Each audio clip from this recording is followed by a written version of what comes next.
예, 회의 시작하겠습니다. 예산이 법정 기한을 넘기고 정기국회도 넘겨서 좀 조급한 마음이 없지는 않습니다만은 그렇다 하더라도 우리가 가진 원칙이나 또 국가 경제 재정 상황에 비추어서 도저히 받아들이기 어려운 일을 좋은 게 좋다고 합의하기는 어려운 그런 실정입니다.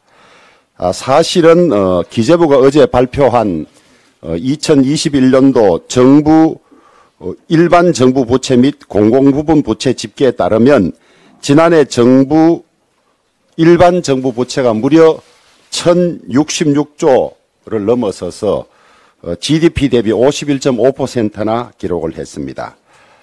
우리나라 일반 정부 부채 비율은 문재인 정부가 출범하던 2017년만 해도 40.1%에 불과했는데 불과 5년 만에 50%를 넘어섰습니다.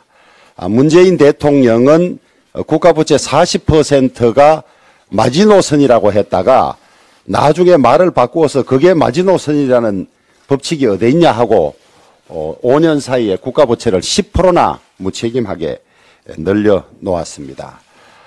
국가부채 늘리고 팽창재정 써서 쉽게 하면 집권할 동안에는 일시적인 인기를 누리지만은 국가살림, 국가부채를 잘못 관리하면 국가부도 사태가 닥칠 수가 있고 또 부채 비율이 늘어나면 국가 신인도가 떨어져서 대외적으로 금리부터 다 올라가는 이런 문제를 이렇게 해놓고 가버렸습니다. 그래서 우리는 이 무책임하고 방탕한 재정 지출을 해서는 안 되겠다고 해서 이것을 지금 다시 허리띠를 졸라매고 있습니다. 대선이 끝난 첫 해에 우리도 곡간을 풀어서 인심을 쓰고 포퓰리즘 할 일들이 많지만은 오로지 이 국가 건전 재정, 나라 미래를 걱정하는 생각에 이렇게 허리띠를 졸라매고 재정을 줄이고 있는데 민주당은 지난 5년간 방만 재정에 대한 반성이나 사과는커녕 또다시 자신들이 하고 싶은 포퓰리즘 정책에 많은 예산을 쓰자고 하고 있습니다. 국회의장께서 법인세와 그 다음에 시행령으로 설치돼서 운용되는 행안부 경찰국, 그 다음에 법무부 인사정보관리단 문제에 대한 중재안을 내놓으셨습니다만은 저희들이 그것을 선뜻 받아들이기 어려운 것이 지금 법인세 문제로 해외 직접 투자 전쟁이 붙어 있는 상황에서 겨우 1% 내리는 것만 가지고는 도저히 이 해외 투자자들이나 또 중국으로부터 빠져나오는 자본에 대한민국이 기업하기 좋고 경쟁이 있는 나라라는 신호를 주기에 턱없이 부족합니다.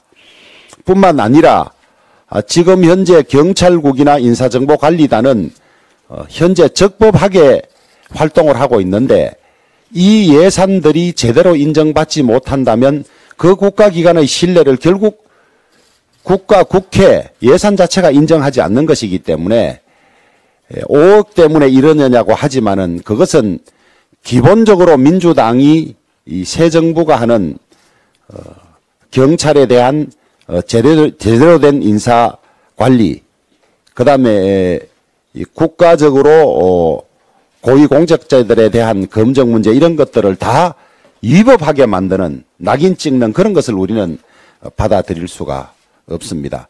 뿐만 아니라 자신들이 집권하던 5년 동안에도 전혀 하지 않았던 선심성 예산들을 이 정부 와서 처음으로 무리하게 하자고 하는 것도 받아들일 수가 없습니다. 기초연금 부부 합산 공제의 경우에 그것이 꼭 필요한 제도였다면 자신들이 집권할 때 시작이라도 했어야 되는데 이제 와서 연 1조 6천억이나 드는 사업을 하자고 하고 있습니다. 그것은 부부 합산 폐지로 이익을 받을 가정에 대해서는 인기가 있을지 모르지만은 연금 전체의 틀이라든지 구조에서는 전혀 맞지 않은 이런 일들입니다. 그래서 저희들은 예산을 빨리 통과시켜서 집행 준비를 해야 된다는 초조함도 있고 또 그렇다고 하더라도 우리가 민주당의 무리한 요구를 받아서 앞으로도 원래 그렇게 시작하면 앞으로도 그렇게 될 수밖에 없기 때문에 도저히 받아들일 수 없는 일들은 받아들일 수 없는 그런 어떤 사이에서 고민을 하고 있다는 점을 말씀드리고, 국민들께서는 조금만 참아주시면 저희들이 하는 일이 이 국가 재정을 건전하게 하고 우리 미래 세대들에게 도움이 되는 것이기 때문에 이러고 있다는 점을 잘 이해해 주시면 좋겠습니다. 어제 국정과제 점검회의가 대통령 주재로 열렸습니다. 여러 가지 현안들이 논의되고 보고가 있었습니다만은 저는 그중에서 가장 중요한 것이 3대 개혁을 본격적으로 하겠다고 발표한 거라고 생각을 합니다. 연금개혁은 다행히 국회에서 연금개혁 특위가 구성이 돼서 활동을 하고 있고 진행이 되면 성과가 나올 걸로 생각을 합니다. 노동개혁과 교육개혁 없이는 대한민국이 재도약할 수 없고 심지어 지속 가능성도 없다는 것이 모든 전문가들의 견해입니다. 이런 노동 경직성 가지고는 국내 자본도 국내 공장을 짓지 않고 해외 자본은 물론 들어오지 않습니다. 해외 자본들이 국내에 들어오지 않은 이유나 또 국내 재벌들이 기업을 외국에 만드는 이유를 조사해보면 하나같이 중요한 이유가 노동 경직성, 강성 노조를 꼽고 있습니다.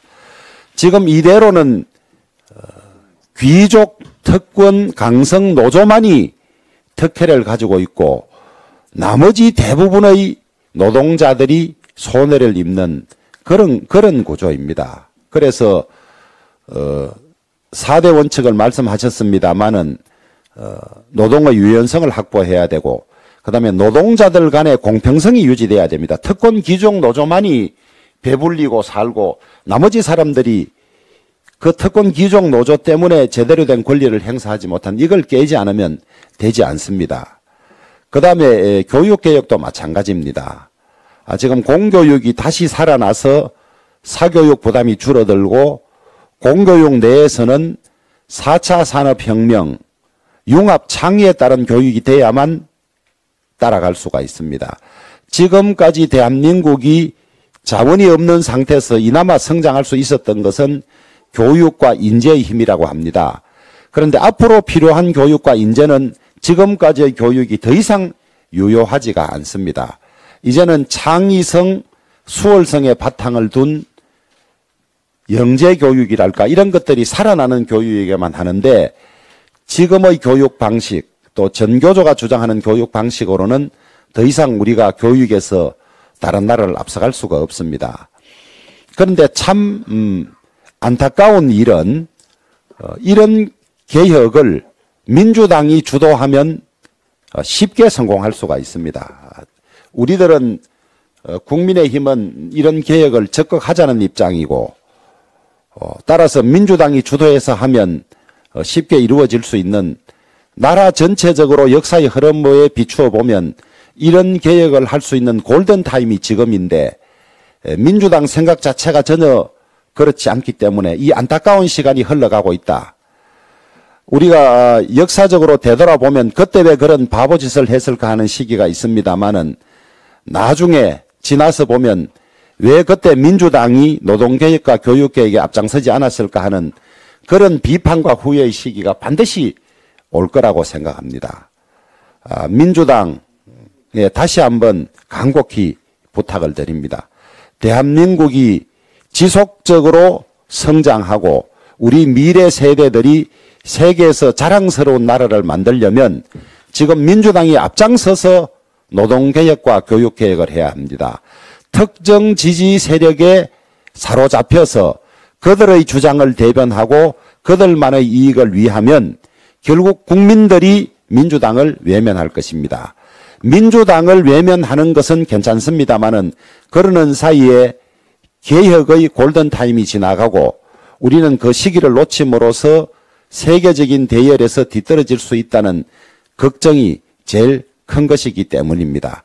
국민 여러분들께서도 이 개혁들의 시급성과 절박성을 인식하시고 민주당이 개혁에 앞장설 수 있도록 적극 여론을 형성해주고 압력을 행사해 주실 것을 부탁드립니다.